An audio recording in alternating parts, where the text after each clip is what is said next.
Լացմի եղիր զավակս, ես տեսնում եմ քո վիշտը և տառապանքը, քո անելանելի դրությունը, քո խնդիրները, հաճախ չես քնում դու գիշերները և երկնքին ես նայում,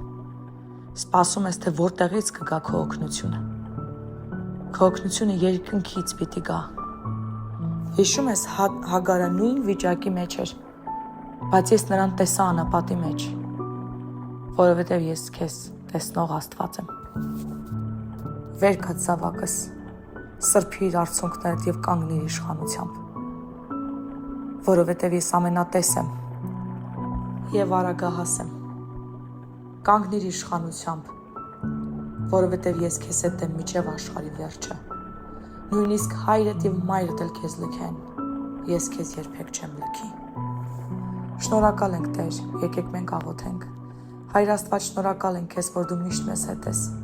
գրկիր մեզ քո սիրով, բարուրիր մեզ քո բարեհաճությամբ և առաջնորդիր մեզ քո իմաստությամբ, ամեն։